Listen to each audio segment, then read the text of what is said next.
The suitcase was too heavy for the distance Naomi Whitfield had to carry it, and nobody in the marble foyer moved to help her lift it down the front steps. She gripped the handle with both hands and let her shoulders take the strain because that was easier than looking up at the three women watching her leave. The chandelier above the entryway threw gold light across the floor, and none of it reached her. It never had. Her stepmother, Regina Ashworth, stood at the top of the steps in a navy velvet gown, one hand resting on her hip like she was posing for a portrait titled Victory. Regina's voice cut through the evening air, sharp and satisfied. Her sister, Priscilla, hovered a step behind, arms crossed, chin lifted, wearing the same expression she'd worn since she was 14 and Naomi's father remarried into their lives. Naomi had worked in the accounting office of Ashworth Textiles for 4 years, ever since her father died and the company that was supposed to be half hers became entirely Regina's through paperwork Naomi never got to read closely enough. She kept the books straight. She caught the discrepancies nobody else noticed. She stayed quiet because staying quiet had kept her fed and housed, and she told herself that was a kind of survival. Tonight, there was no survival left to negotiate. Regina had signed the marriage contract herself, using a power of attorney clause buried in Naomi's father's estate documents, one that let her make decisions on Naomi's behalf until she turned 25. Naomi was 22. The man she was being handed to had been found under an overpass 3 blocks from the Ashworth estate, wrapped in a coat with the lining torn out, and Regina had decided that marrying her stepdaughter off to a homeless stranger was the cleanest way to erase her from the family register and the will at once. "You'll thank me eventually," Regina said, descending one step, her heels clicking against stone. "A woman like you is never going to do better. At least this way you're somebody's problem instead of mine." Priscilla laughed, a short, ugly sound. "Try not to embarrass us on your way out, Naomi." Naomi didn't answer. She'd learned that answering only gave them more to work with. She set the suitcase down at the base of the steps and turned to look at the man standing beside her, the one she had been introduced to exactly 40 minutes earlier in a hallway that smelled like her stepmother's perfume and her own humiliation. His name was Jae Sung-yoon, according to the paperwork Regina's lawyer had shoved in front of them both. He was tall, broad through the shoulders in a way his stained white shirt couldn't hide, and his hands were streaked with dirt and something that might have been dried blood, though nobody in that house had asked him where it came from. Ink showed at his collarbone where the top button of his shirt had come undone, dark lines curling up toward his throat. His hair was overgrown, pushed back from a face that should have looked exhausted and instead looked patient, like he was waiting for something the rest of the room couldn't see. He hadn't said more than 6 words since he arrived. When the officiant asked if he took Naomi as his wife, he'd said yes without hesitation, his eyes on Naomi instead of the paper in front of him, and something about the steadiness of that gaze had unsettled her more than the wedding itself. Now, standing on the steps of the house that used to be her father's, Naomi looked at the stranger she'd just married and reached for the only thing she had left, which was her own composure. "We should go," she said quietly. It wasn't a question. Jae Sung studied her for a moment, and something moved behind his eyes, something that read less like confusion and more like calculation, the way a man looks at a problem he's already 3 steps into solving. "We should," he agreed. His voice was low, controlled, carrying none of the desperation she expected from a man who'd been found sleeping under a bridge. Regina called out behind them, something about not expecting a wedding gift, something about how the streets would teach Naomi humility faster than any finishing school could.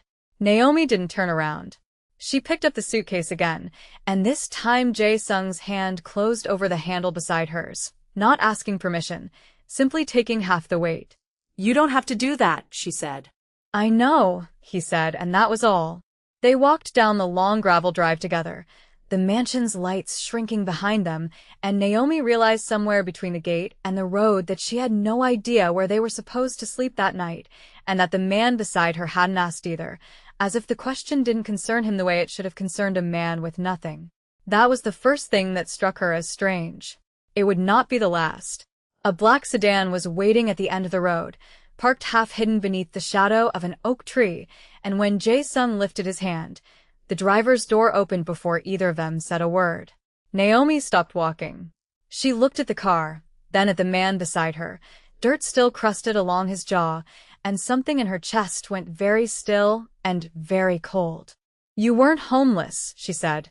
"No," Jae-sung said. "You let my stepmother think you were." She needed to think that. It made the paperwork simple. He opened the rear door for her, and when she didn't move, he added, "You're safer with me than you were in that house." That part wasn't a lie. Naomi's mind moved fast, cataloging everything she'd missed in the last hour. The way the officiant hadn't looked him in the eye, the way Regina's lawyer had flinched slightly when Jae-sung signed his name, the way the two men who'd escorted him into the estate had stood by the door the entire ceremony without ever once being introduced. She thought of herself as someone who noticed things. She had missed all of it because she had been too busy surviving her own humiliation to look past it. "Who are you?" she said. Not a question this time either. He held her gaze the way he had during the ceremony, unhurried, absolute. "My name is Yoon Jae-sung. I run an organization headquartered in Gangnam. Your stepmother owes a debt to a man who works for me, and rather than let her default on it in the usual way, I offered her an alternative. She could pay what she owed, or she could give me something she considered worthless." His mouth moved, not quite a smile. "She chose to give me you." The words landed strangely, not as an insult, though she understood how they should have felt like one. Regina hadn't married her off to a beggar out of cruelty alone. She'd traded her stepdaughter to settle a debt to a criminal empire, and she hadn't even known enough to be afraid while she did it. "So I'm collateral," Naomi said.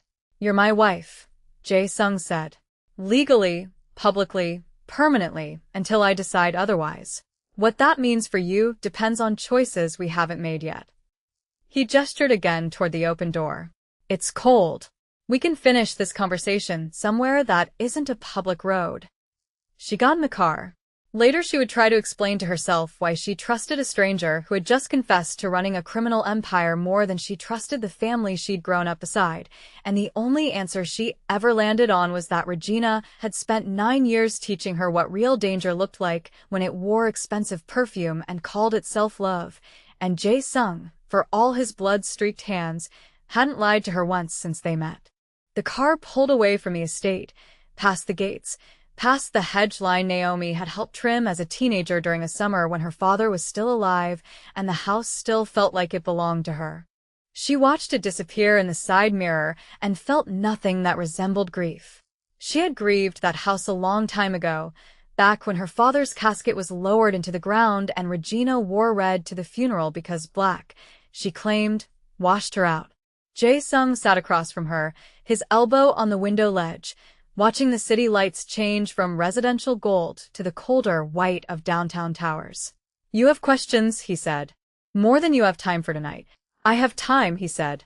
"I have very little else, but I have time." She studied him in the low light of the car, the dried blood at his knuckles, the calm set of his jaw, the way his eyes tracked the street outside with the automatic vigilance of a man who had trained himself never to stop watching. Whatever he wasn't performing safety for her benefit. He simply moved like a man who had already survived worse nights than this one. "Why me?" she finally asked. Out of everyone your organization could have taken from her, why me? Jae-sung was quiet long enough that she thought he wouldn't answer. When he did, his voice had dropped, quieter, more deliberate. "Because she called you the burden of the family in front of 3 of my men during the negotiation, and I wanted to see the woman who let a house like that make her believe it." Naomi didn't have a response for that. She turned to the window instead, and the city kept unfolding past the glass, and for the first time in longer than she could remember, nobody in the car was waiting for her to apologize for taking up space. The penthouse occupied the top 3 floors of a tower overlooking the Han River, and when the elevator doors opened directly into the living space, Naomi understood for the first time the true scale of what she'd married into. Floor-to-ceiling windows framed the water, black and glittering with reflected light. The furniture was minimal, expensive in the way that didn't announce itself, and every surface was so clean it looked untouched by anyone who actually lived there. A woman was waiting near the kitchen island when they walked in, sharp-featured, dressed in a plain black suit, a tablet in one hand. She looked at Naomi with open curiosity before addressing Jae-sung in clipped, efficient tones. The transfer went through an hour ago. Ashworth's debt is cleared. Her lawyer tried to add conditions to the marriage contract afterward. I had them removed. Good, Jae-sung said. Naomi, this is Han So-yeon. She manages my legal affairs and several things people don't put on paper. So-yeon extended a hand, and Naomi shook it, aware of how out of place she looked in her wedding clothes, wrinkled from the drive, her hair coming loose from the style Regina's stylist had forced on her that morning. Welcome, So-yeon said, in a tone that sounded almost like warning. You should know you're the first person he's ever brought here who wasn't already part of the organization. Jae-sung's jaw tightened almost imperceptibly. That will be all, So-yeon. So-yeon left without another word, and Naomi was alone with him in a room the size of her stepmother's entire East Wing, and she felt, absurdly, more like herself than she had in years. You don't bring people here, she said. No. But you brought me. You're my wife, he said again, as though that explained the entirety of it, and maybe for him it did. He crossed the room to a cabinet and returned with 2 glasses of water, setting one down in front of her without asking if she wanted it. The gesture so ordinary it almost undid her more than anything else that night had. There's a guest room down the hall. It's yours for as long as you need it. Nobody will bother you there. I'll have clothes brought tomorrow, whatever you require. And if I want to leave, not the room, the city, your organization, this marriage. Something flickered across his face, brief and controlled, gone before she could name it. The contract binds us for 1 year before either party can file for dissolution without triggering penalties on both sides. That was Regina's condition, not mine. I'd advise against testing it early. There are people who will read your departure as a weakness in my organization, and they will act on that weakness in ways that won't stay contained to you and me. So, I'm a prisoner. You're protected, he said, and there was an edge underneath the word that told her he meant it as correction, not comfort. There's a difference, even if it doesn't feel that way tonight. Naomi wrapped both hands around the water glass and looked at him properly for the first time since the ceremony, past the dried blood and the ruined shirt, at the man underneath who spoke to her like she was a person capable of understanding complicated things rather than a burden to be managed. Nobody in her stepmother's house had ever extended her that courtesy. Tell me what happened to your hands, she said. He looked down at his knuckles, as if he'd forgotten they were marked. A man working for a rival organization decided tonight was a good night to test whether I'd honor the arrangement with your stepmother or take what I wanted by force instead. I convinced him it wasn't a good night for that. His eyes came back up to hers, steady, unapologetic. I won't lie to you about what I am, Naomi. I run something dangerous, and I've done things in service of it that a good man wouldn't have done. But I don't lie, and I don't break agreements once I've made them. Those are the only guarantees I can offer you tonight. She believed him. She hated how easily she believed him, given everything she'd learned about trusting people who smiled while they took things from her. But Jae-sung wasn't smiling, and he wasn't asking her to like any part of this. He was simply telling her the truth and letting her decide what to do with it. Okay, she said finally. Okay, he repeated, like he was testing the shape of the word from her mouth, and something in his expression eased, just slightly, just enough for her to notice. 3 weeks passed before Naomi understood the actual rhythm of the life she'd married into. Jae-sung left before dawn most mornings and returned after midnight, and in between, So-yeon, or one of the quiet men stationed near the elevator, kept watch over the penthouse without ever explaining exactly what they were watching for. Naomi filled her days the way she'd filled them before, working remotely for a small accounting firm she'd taken a job with after finally severing ties with Ashworth Textiles, grateful for numbers that behaved predictably even when nothing else in her life did. She learned the building staff by name within the first week, learned which elevator ran fastest, learned that Jae-sung took his coffee black and drank exactly 1 cup before leaving each morning, learned that he read reports standing up rather than sitting down because, he told her once, sitting made him slower to respond if something went wrong. She learned these things not because he offered them freely, but because she paid attention, the same way she'd paid attention to every discrepancy in Regina's books for 4 years, cataloging details until a pattern emerged. The pattern that emerged around Jae-sung was loneliness, carefully disguised as discipline. She found him one night in the kitchen at 2 in the morning, sitting at the island with a bottle he hadn't opened, staring at nothing. She'd woken for water and hadn't expected company. "You're usually asleep by now," he said, not turning around. "So are you," she said. "Except you're not." He didn't answer immediately. When he did, his voice had lost the careful control she'd grown used to. "One of my men died tonight." Seoul. He'd been with the organization since before I inherited it.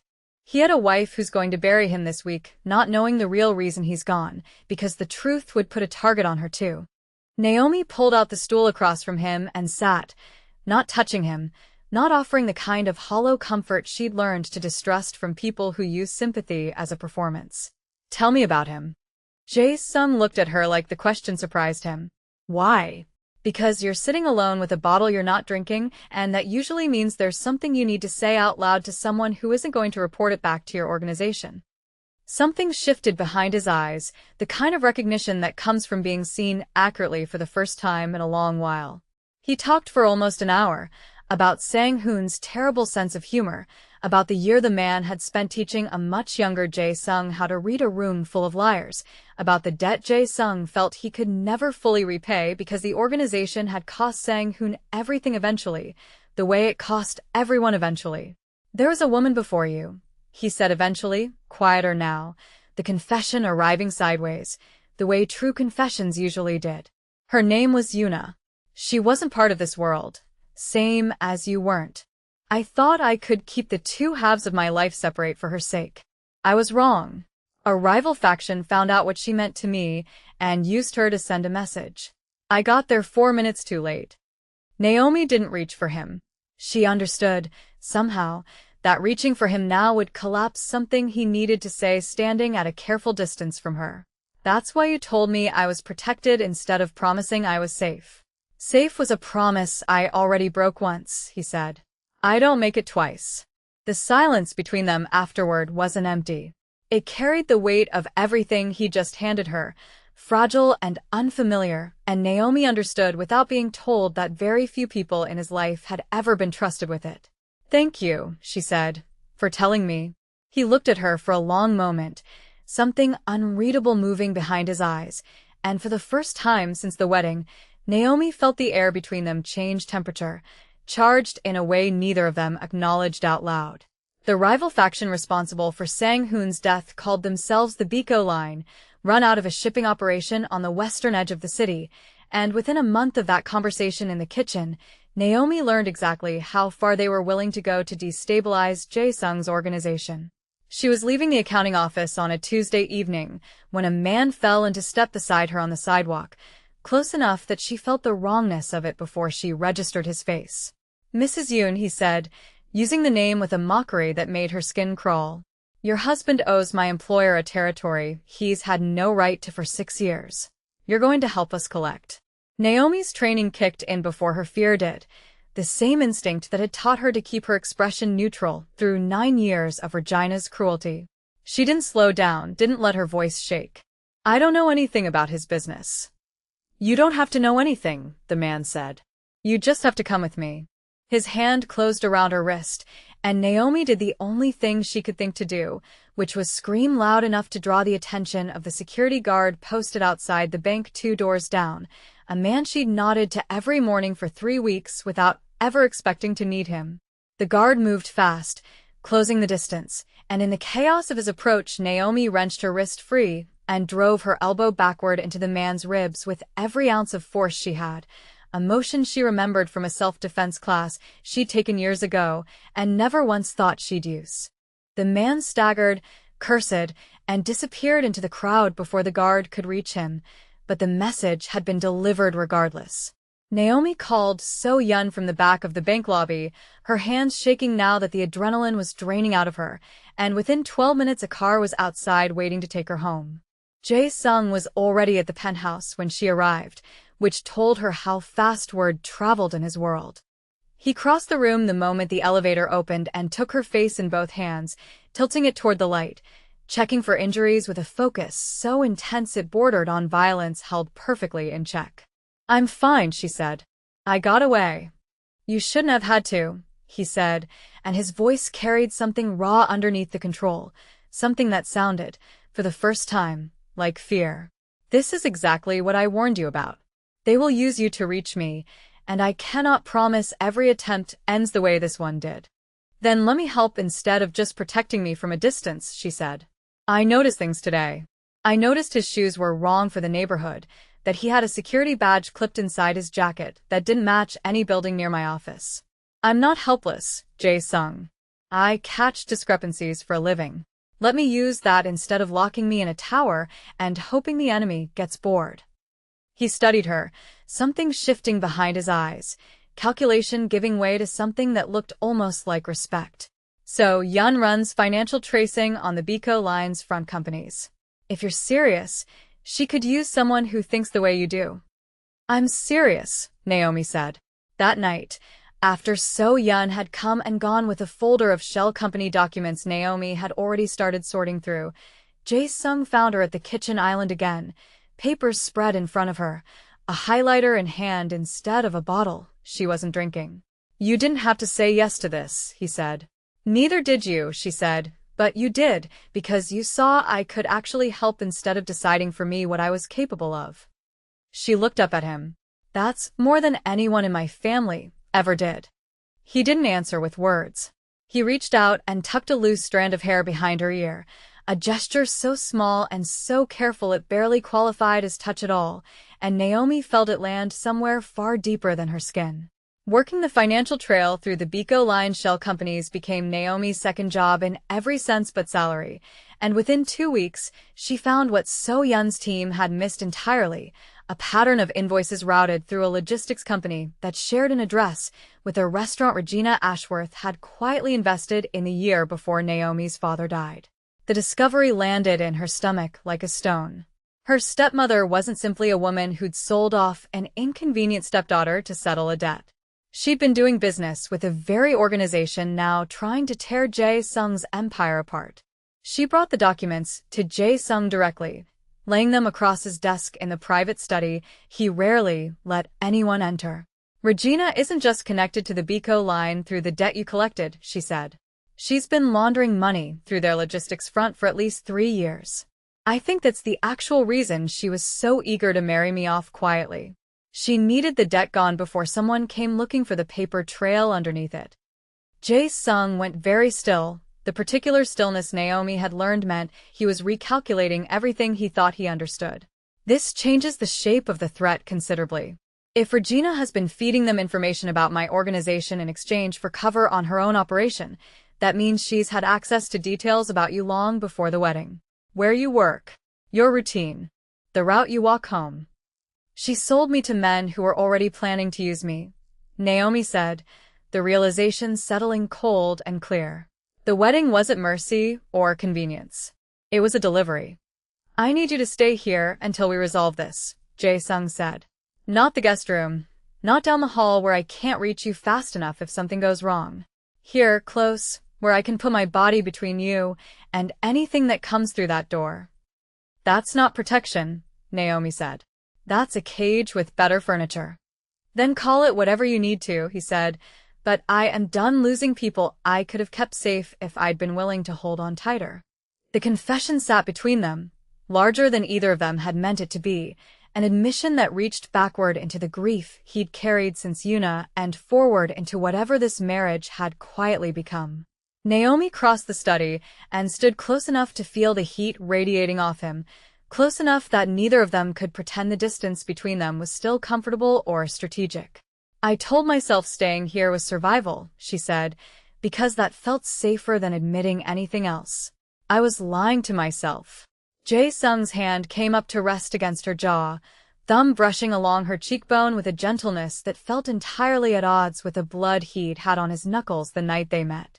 "I've spent every day since the wedding telling myself the same lie," he said. "That you were an obligation. A complication I was managing. I have never once managed you the way I manage anything else in my life, Naomi. I don't know how." "Maybe don't," she said. Maybe just be honest instead. He kissed her then, unhurried and deliberate, the kind of kiss that had clearly been waiting weeks for permission neither of them had known how to ask for, and Naomi felt every careful wall she'd built since her father's funeral come down at once, not from weakness, but because for the first time in years, she trusted the hands holding her not to use that trust against her. When they finally broke apart, Jae-sung rested his forehead against hers, breathing unsteady in a way she'd never seen from him. "This does not change the danger," he said quietly. "If anything, it makes you a bigger target than before." "I know," Naomi said. "I chose it anyway." The Biko line made their next move 3 days later, and they made it through Regina Ashworth directly, a fact Naomi only learned because her stepmother called her personal phone for the first time since the wedding, her voice tight with a fear Naomi had never once heard from her in 9 years. "They're saying I have to bring you to a meeting," Regina said, no greeting, no apology, straight into the demand the way she always did. "They said if I don't produce you, they'll assume I've chosen a side, and I can't afford to have them assume that, Naomi. You have to come." "You sold me to them once already," Naomi said. "You don't get to sell me twice. You don't understand what these people are capable of." "I understand exactly what you're capable of," Naomi said, "which has always frightened me more." She hung up before Regina could answer, hands trembling, and turned to find Jae-sung already watching her from the study doorway, having heard enough of the call to understand its shape. "She's compromised," he said. "Whatever protection she thought she had by delivering you to me the first time has run out. The Biko line will use her to get to you directly now, one way or another." "Then we use that," Naomi said. "She's terrified of them. If we can make her more afraid of us than she is of them, she'll give up everything she knows about their operation just to save herself." Jae-sung studied her for a long moment, something like reluctant admiration in his expression. "You want to walk back into that house?" "I want to end this," Naomi said. "I have spent my entire life being handed around by people who decided what I could survive without asking me. I'm done being handed. I'm choosing to walk in there, and I'm choosing to walk back out." The meeting was arranged for the following evening at the Ashworth estate, ostensibly a sit-down between Regina and the Biko line's local enforcer, a broad-shouldered man named Choi who arrived with 2 soldiers and the particular arrogance of someone who'd never once lost a negotiation by force. Jae-sung's people were already positioned before Naomi and Regina arrived, so Yun monitoring from a car parked 2 streets over, 4 of Jae-sung's most trusted men stationed inside the property disguised as catering staff for an event that didn't exist. Naomi walked into the same foyer she'd been marched out of weeks earlier, and this time, she didn't carry a suitcase. She carried a folder, the financial trail she and So-yeon had built over 2 weeks of careful work, every laundered dollar and falsified invoice documented and cross-referenced. Choi looked at her with open contempt when she entered, the same look Regina had given her 100 times before. "The wife," he said. "Good. This will go faster with her here." "It will go faster," Naomi agreed, and set the folder down on the entry table between them. "Because I'm not here to negotiate. I'm here to tell you that everything your organization has laundered through Regina Ashworth's restaurant front is documented in that folder, along with the names of the accounts you've been moving it through. If anything happens to me tonight, or to my husband, or to anyone connected to either of us, that folder goes to every regulatory body and rival faction with a reason to want your operation dismantled." Choi's expression flickered, the first crack in his composure. He looked at Regina, who had gone pale and silent beside Naomi, clearly having no idea the extent of what Naomi had uncovered. "You're bluffing," Choi said. "I'm an accountant," Naomi said. "I don't bluff. I document." That was when Choi's composure broke entirely, and he reached for the pistol at his waist, moving fast in the way of a man who'd expected an easy evening and found himself outmaneuvered by the woman he dismissed on sight. Naomi saw it happen almost in slow motion, the shift in his weight, the glint of the weapon clearing his jacket, and she did the only thing available to her, which was drive her shoulder into Regina and shove them both sideways behind the heavy entry table as the first shot cracked through the marble foyer. The catering staff moved at the same instant, revealing themselves as exactly what they were, and the foyer erupted into controlled, brutal motion.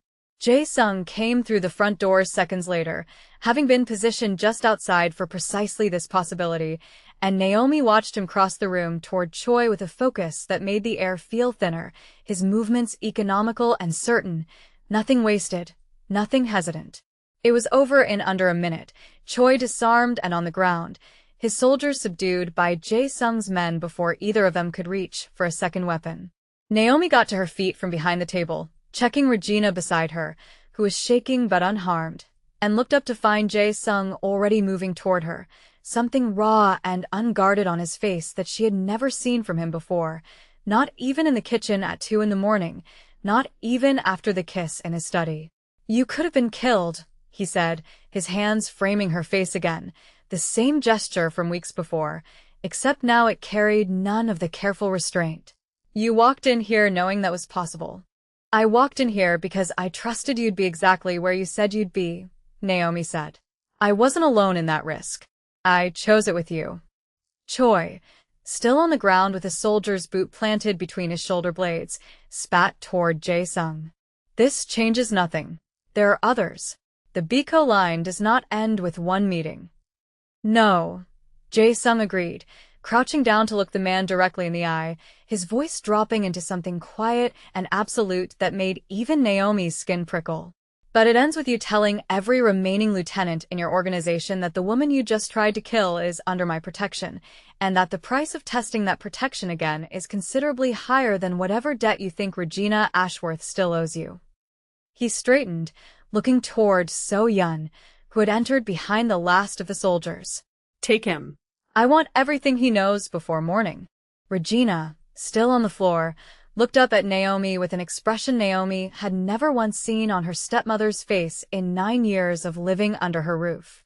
It looked almost like fear, and underneath the fear, something that might have been the beginning of shame. "You saved my life," Regina said, like the words tasted strange in her mouth.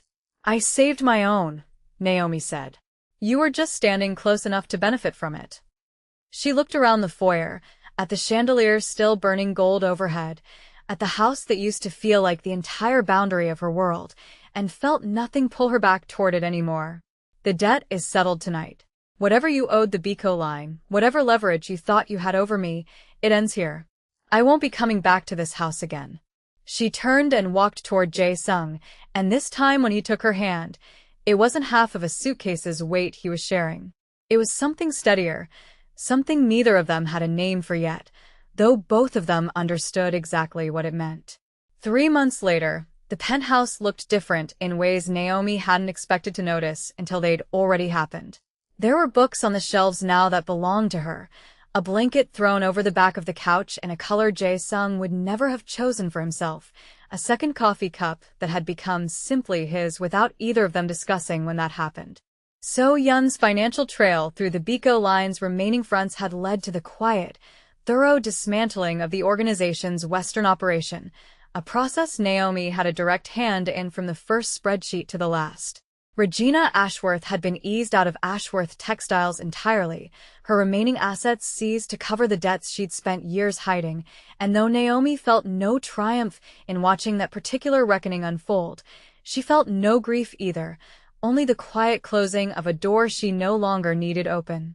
She found Jae-sung on the balcony one evening in late autumn, looking out over the river the way he had the first night she arrived, except this time his shoulders weren't carrying the same weight they had then.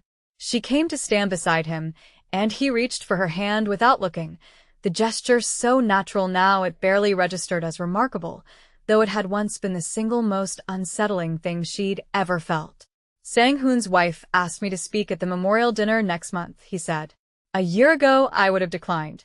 I don't know how to explain grief to people who never understood the world that caused it." "Then explain it the way you explained it to me," Naomi said. "Honestly, and standing close enough that it doesn't feel like a performance." He looked at her then, something warm and unguarded in his expression that she'd learned, slowly, patiently, was reserved entirely for her. "You're the first person in years who made me feel like I was allowed to be more than what this organization requires of me," he said. "I did not expect that from a marriage your stepmother arranged to settle a debt." "Neither did I," Naomi admitted. "I expected to survive it. I didn't expect to want to stay. And now I'm choosing to, she said, and meant it the way she'd meant every choice she'd made since the night she walked out of that mansion carrying a suitcase too heavy for the distance, learning slowly that some weights were worth carrying because of who stood beside you while you carried them. He didn't ask her to promise forever. He didn't need to. Some truths didn't require declarations, only the quiet, daily proof of two people who kept choosing each other, over and over, long after the danger that first found them together had finally gone still. If you made it this far, you already know a story like this deserves to be shared.